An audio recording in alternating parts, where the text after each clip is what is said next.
Growing up in a small town surrounded by forests, my love for nature began. My dad often took me hunting when I was young. He'd say, "Nature teaches us best," and he was right. I learned to track animals and, most importantly, to respect the woods and its inhabitants. After finishing high school, I chose jobs that kept me outdoors, like being a park ranger or a guide. I met my wife during a wilderness first aid course.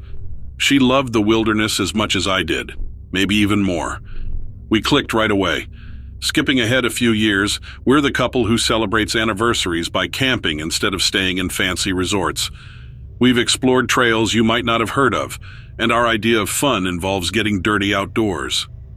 Our journey to Rocky Mountain National Park was meant to be another adventure on our trail map. We planned a whole week camping in the wilderness. Finding the log cabin wasn't part of our plan, but unexpected surprises like that are what make trips memorable. Little did we know that cabin would turn our usual adventure into something straight out of a campfire tale. Here's what happened. After hiking for about 3 hours, we stumbled upon an old log cabin.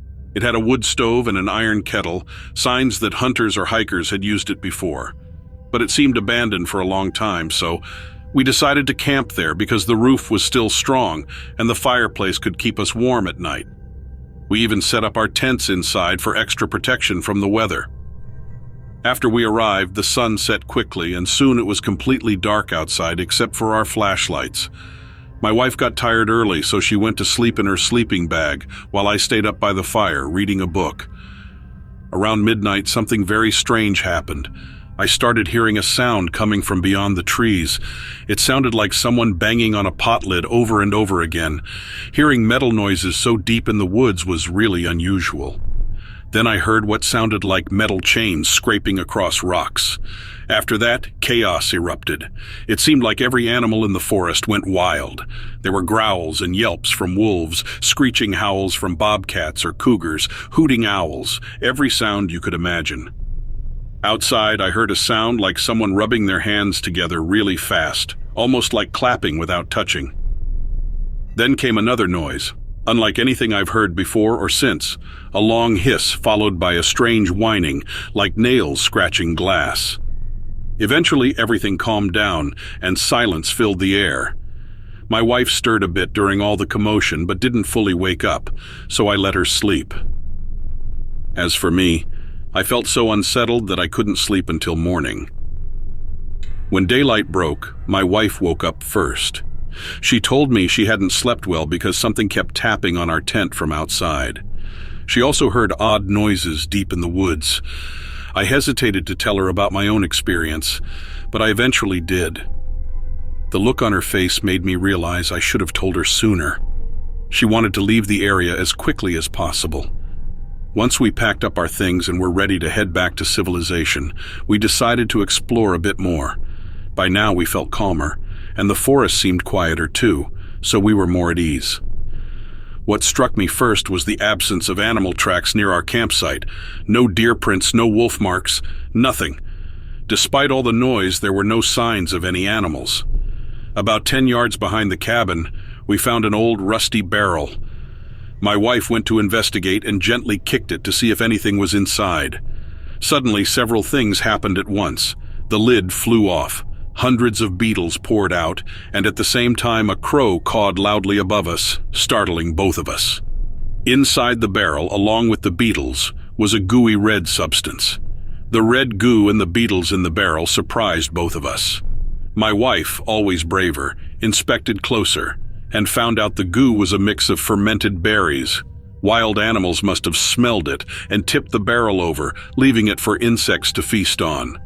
We chuckled at the crow's timing, calling it a funny coincidence, but we still felt uneasy about what happened that night. Ready to leave, we began our hike back, but not before marking the cabin's location on our GPS. We knew curiosity would lead us back someday. On our way back, we stopped to drink some water and met a couple of park rangers. We told them about our adventure from the night before, thinking they'd find it funny, but instead, one of them looked really pale. He told us about an old ranger who used to live in that cabin many years ago. This ranger was a bit of a loner and had some strange habits, like doing rituals to talk to the forest spirits. The other ranger added that they often heard strange noises in that area. They usually brushed it off as just the wind or trees making noise, but sometimes they found dead animals near the barrel. The way the animals were arranged seemed odd, like it wasn't natural. They had planned to clean up the area, but they never got around to it. My wife and I shared a look. Could it be that the old ranger's attempts at talking to the forest spirits had left something behind, stirring up the animals? But we quickly brushed off the idea. We both believed in logic and reason, after all. As we headed back, we chatted about anything except what happened that night. Instead, we made plans for our next adventure, promising to stick to well-known trails for a while. A few days later, I did some research. It turns out there's something called sound mirroring in forests. Certain sounds bounce off the dense trees, making all sorts of strange noises. That could explain what we heard. And as for the animals, maybe they sensed our fear, or there could have been a predator nearby that we didn't notice, causing all the commotion. As for the strange hissing and whining noises, perhaps it was simply the old cabin creaking in ways we didn't recognize. Or maybe it was the wind blowing through tiny gaps, making eerie sounds that reminded us of days long past. We haven't visited that cabin again since then, but it's still marked on our GPS, waiting for us. Maybe someday when the memory isn't so strong, we'll go back. Perhaps we'll discover the old ranger's writings and finally learn the truth about the barrel, the animals, and those unsettling sounds.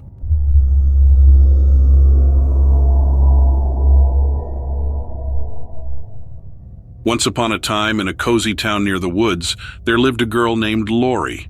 She used to live in Grand Rapids, Michigan, but now she resided near Newaygo with her family on a big piece of land surrounded by trees.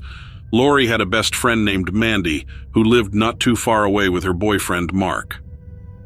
One sunny day, Mandy called Lori with a surprising discovery. She found some strange footprints near her house, which made her curious. Mandy described them as giant footprints, almost like those of a human or a gorilla, but much larger than hers. Excited by the mystery, Lori and Mandy planned to investigate the footprints that very evening. As the sun started to set, they gathered their flashlights and set off into the woods. Lori's husband and Mandy's boyfriend teased them, thinking they were like the famous detectives Nancy Drew. Walking through the woods, they followed the big footprints, shining their lights on the ground. Suddenly, they noticed something strange. There were smaller footprints alongside the big ones. These smaller prints looked like regular human boot prints, which made the mystery even more puzzling. We thought maybe someone was playing tricks on us, as it all seemed too strange to explain. Following the trail deeper into the forest, where usually only deer hunters ventured during the season, things got even more puzzling. Suddenly, the tracks disappeared, replaced by lots of tiny footprints scattering in every direction. Then, just as abruptly, those footprints vanished, only to reappear further ahead. Despite feeling uneasy, we pressed on through the dense trees, wondering who or what could have made these peculiar marks. Suddenly, a strong odor hit our noses, a mix of musky and skunky that made us wrinkle our noses in disgust. Then, from somewhere behind us came a deep growl or grunt that sounded like grrr or uh-uh. We froze in fear, surrounded by darkness except for the beams of our flashlights. We had no clue what creature could be making such a terrifying noise, or where it lurked in the shadows. Whispering to Mandy, I asked, "What do you think made that sound?" She shook her head, unable to offer an explanation. Finally, she suggested that perhaps a bear or another wild animal nearby was trying to warn us of its presence. Slowly, we began to turn in a circle, trying to see everything around us, when suddenly another strange event occurred. Something huge leaped up from the ground right before us, then dashed away, crashing through the bushes. We both screamed loudly, startled by the sudden movement. We tried to make sense of it, thinking it must be a person playing a trick on us. We couldn't get a good look at whatever it was because it moved so fast. We even wondered if it might be the guys, Mark and Lori's husband, having some fun at our expense. Just moments later, more loud noises erupted from the same direction. Sounds like heavy branches snapping or rocks hitting tree trunks. It was also confusing and chaotic. Silence eventually returned to the forest, but the tension lingered. Turning to Mandy, I saw her staring into the darkness ahead, silent. I asked if she thought someone might be following us. She shook her head, saying, "No way! Nobody could move that fast." She was sure it wasn't the guys. Feeling increasingly uneasy, we decided it was best to leave the woods right away. With each passing moment, the situation seemed to grow more unsettling. Before leaving, I insisted we examine the footprints closely, as they were our only clue. And sure enough, we found 2 sets of prints side by side, leading even deeper into the dense woods. The smaller prints looked like size 8 men's boots, while the larger ones still resembled bare feet, but much bigger than any humans. It was clear someone had been walking around wearing massive shoes, with another person following in regular boots. But why were they here? And where did they go after the strange incident we just encountered? Feeling overwhelmed and sensing danger, we decided not to investigate further. Our minds couldn't handle it, and it wasn't worth risking our safety. We hurried back home, relieved that nothing bad had happened during our encounter with whatever lurked in the woods. Later, I tried to convince myself that it must have been pranksters playing tricks on us, even though everything seemed too strange for that explanation to be true. A few days later, Mandy called me again, sounding worried. She said she heard strange noises coming from the woods near her house at night and was scared to go outside alone. I offered to stay over to keep her company, and she gratefully accepted since her boyfriend was working a night shift and wasn't home. When my husband came back from work, I told him I was going to Mandy's because she didn't want to be alone that night. He teased us, calling us 2 crazy chicks, and told us to have fun. Thankfully, the evening and night passed without any strange incidents. But the next morning, while it was still dark outside, we were awakened by loud crashing sounds nearby, followed by eerie howls echoing through the forest. We were terrified, especially after reading online about hundreds of Bigfoot sightings across Michigan, even though there wasn't much evidence to back up those claims. When Mark returned from his overnight shift, he suggested we contact the local authorities about the incidents. He believed us, which was a relief. But when we called the police, they didn't take us seriously. They said it was probably just animals causing all the noise, and because there wasn't any solid proof of anything unusual happening besides the footprints and noises, they didn't investigate further. In the end, we never found out the truth behind those mysterious events. I don't think we ever will, unless something similar happens again, and we can gather concrete evidence. Thank you for listening to my story. I love your channel, especially stories like mine that remind people there are still mysteries out there waiting to be solved.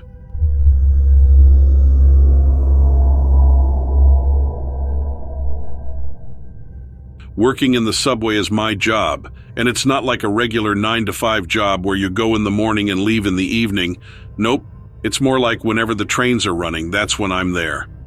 They say the city never sleeps, and neither do the subways. My job is to help fix things in the tunnels of Boston's oldest subway lines, and these tunnels have been around since the 1900s, so you can imagine they've seen a lot. I never really believed in scary stories. I mean, when you work underground like I do, you hear all kinds of noises. There's the sound of rats scurrying around, the old pipes making strange noises, and sometimes you hear echoes of people's laughter bouncing off the walls. But one night, things were different. I was down near the Park Street station where the green and red lines meet. There's this part of the tunnel down there that not many people want to go to, not even the most experienced subway workers. We got a message over the radio about some problems with the power. Lights were flickering on and off, causing a nuisance. So it was my turn to go check it out. I grabbed my flashlight and toolkit and headed down there. It was well past midnight, long after the hustle and bustle of the daytime commuters had faded away. Just the occasional train passing through in the quiet of the night. That day in the tunnel, it felt even damper than usual. The air was thick, like right before a big storm when the sky is ready to burst open. Everyone said it was because of the high humidity. The lights were acting strange, flickering and then suddenly blazing bright, almost like they were going to burst. I was walking carefully along the track, making sure to avoid the third rail because it can give you a really bad shock. When I reached the spot where the lights were acting up, I started checking the cables and connectors. Then, out of nowhere, the lights went out completely. It wasn't a flicker or a warning. They just went out, leaving me in total darkness. I couldn't even see my own hands in front of my face. Usually when that happens, the backup lights come on, but this time, they didn't.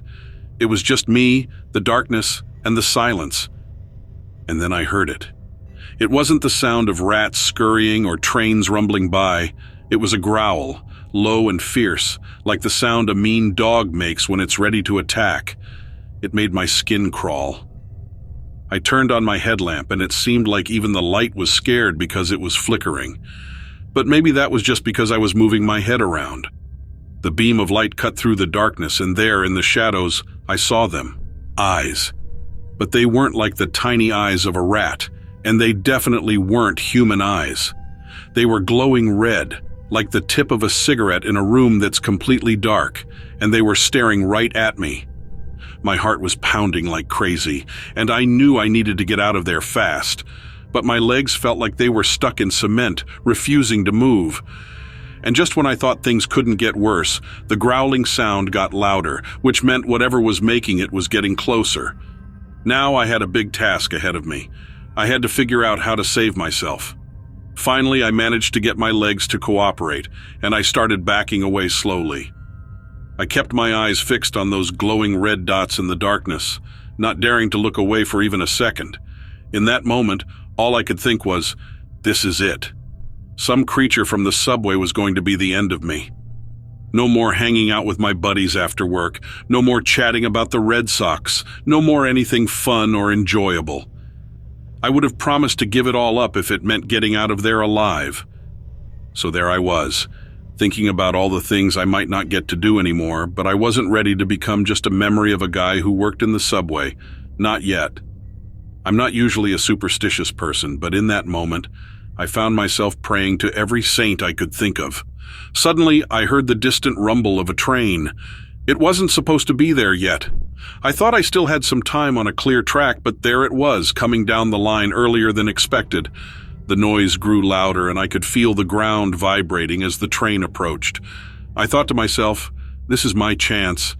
Surely the light, the noise, and the size of the train would scare away whatever was out there. After all, most animals don't like bright lights and loud noises. So I stood there, waiting and hoping that this would all be over soon. As the train rounded the corner, its headlight cutting through the darkness, I felt a moment of relief. But then I noticed something unsettling. Those eyes in the shadows didn't move at all. They remained fixed, unblinking, unfazed by the approaching train. That's when it hit me. Whatever was out there wasn't afraid at all. The train was speeding towards me, and I found myself trapped between it and those eerie, unyielding eyes. At the very last moment, I leap out of the way, pressing myself against the tunnel wall as the train rushes by. It zooms past me, making a loud noise and blurring everything around it. I'm squeezed so tightly against the wall that I can feel each brick digging into my back as the pressure changes when the train passes. The wind from the train feels like a big slap, snapping me back to reality. Once the last car of the train is gone, the eyes disappear too, and the tunnel goes back to being just a tunnel. The air feels normal again, just damp, not heavy like before, and here I am, just a guy who should have been hit by a train but somehow wasn't. I radio in to report that the power is back on because somehow the problem fixed itself. But then I notice something strange. It's too quiet. There are no rats scurrying around, no water dripping, and no distant sounds from above. I try to shake off the feeling of unease, gather my tools, and start walking back, but I can't help but glance over my shoulder every few seconds. Finally, when I climb up into the night air, I feel like I can breathe again, like I've escaped something terrifying. After that incident in the tunnel, something inside me felt different, and it's like I'm a kid again, scared of the dark all of a sudden. I can't seem to shake off the memory of those glowing eyes or the strange growling sound that didn't sound like anything I've heard before. I try to brush it off, telling myself it was probably just too much coffee messing with my head, but deep down I know it wasn't that simple. So here I am, at the beginning of something I can't quite explain, and it's like this experience has made me question all the logical and rational parts of my brain. I keep it to myself, not wanting to sound crazy, but every time I start my shift, I can't help but wonder if tonight will be the night I encounter that mysterious creature again. I wonder what it was waiting for down there in the darkness, and I can't help but think, what would have happened if that train hadn't come early?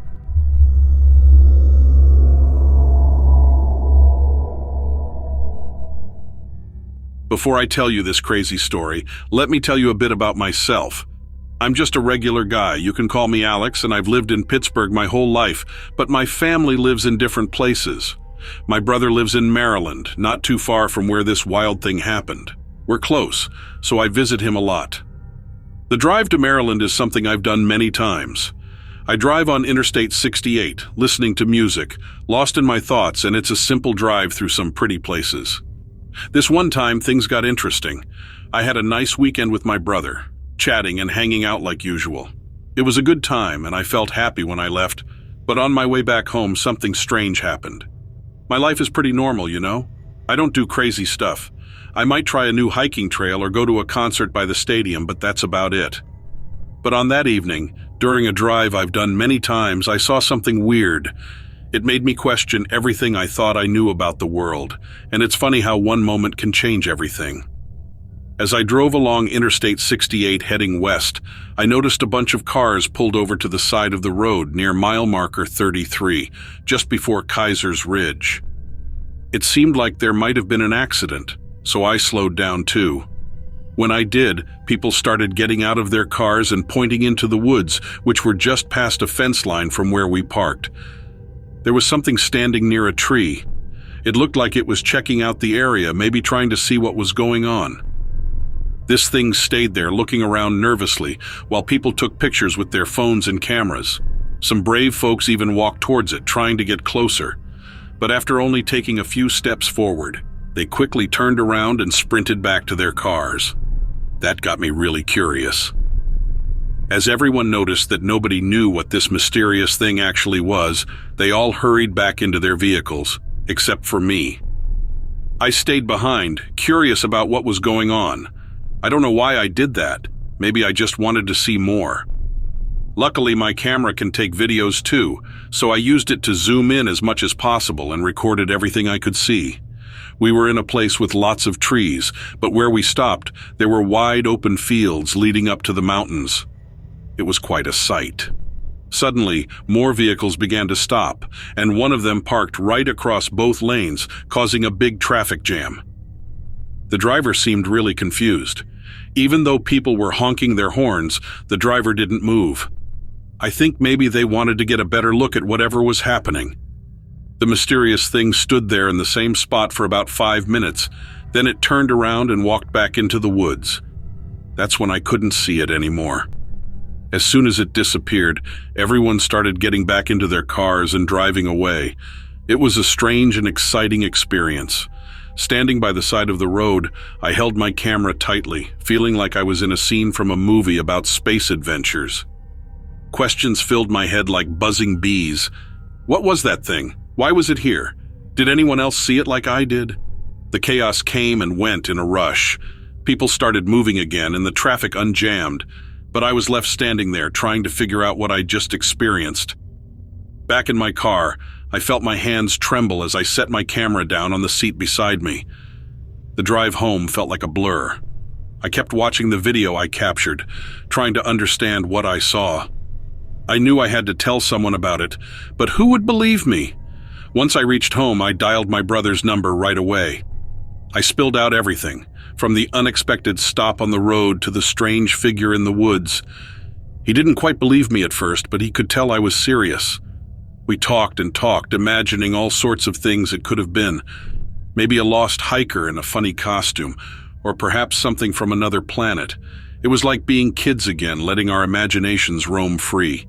But this wasn't a game. It was real, and I had the video to prove it.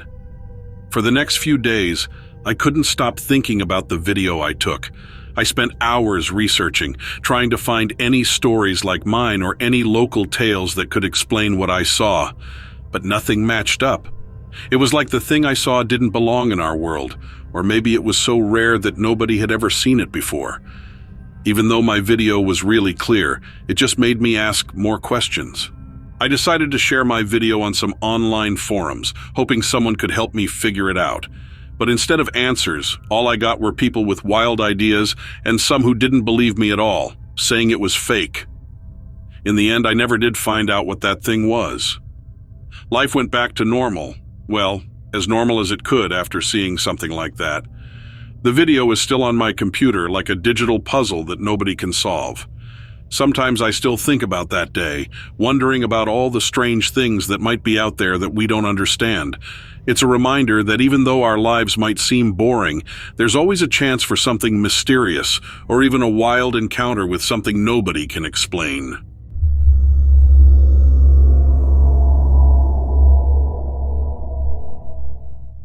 A few years back, I went over to my best friend's house in our small town in northern Wisconsin. She had just started driving, but her mom had grounded her from her car. We got bored and decided to walk downtown. The walk was pretty long, across dirt roads and a railroad track. By the time we arrived, it was getting dark, and since it was the weekend, we hoped to see someone we knew. We checked out some shops, but found nothing interesting, so we went to the park. As teenagers, everything seemed boring, and while swinging, I noticed 2 sheriff police cars near an old mechanic shop. My friend guessed they were looking for 2 guys breaking into cars. It was almost 10 p.m., so we decided to head back. Passing the mechanic's place, I heard a helicopter. My friend thought it was the police looking for the car hoppers, but I doubted they'd use a helicopter for that. Crossing the street from the sheriff cars, I tried not to seem suspicious. Turning a corner, we reached a huge grassy field behind downtown. At the field's edge were dense woods, and there we saw something bizarre. It was like a big rod hanging in the air with green lights pulsing on each end. It's hard to describe, but it seemed enormous and strange for something flying. Despite the helicopter noise, I couldn't see it. Instead, I stared at this impossible object, and my friend thought it was a police aircraft, but I found that hard to believe. It wasn't a plane. It had no wings or propellers. It defied explanation, so I lifted my phone to take a picture, and the object started spinning toward us. It was surreal. My friend panicked and pushed my hands down. Then the spinning stopped, and the object lifted a bit, moving toward downtown. The helicopter we heard wasn't near the object. It seemed to be escorting it away, but it looked odd with big windows and lights inside. The situation felt unsettling. The helicopter blades were loud and the object's size was mind-boggling, but my friend tried to rationalize it, but I felt it wasn't from our world. Everything about it was strange. When something doesn't fit what you know, it's unnerving. My brain couldn't process it, so after that we just walked away, looking back a few times before hurrying home. I used to think close encounters would be cool, but now I never want to experience that again.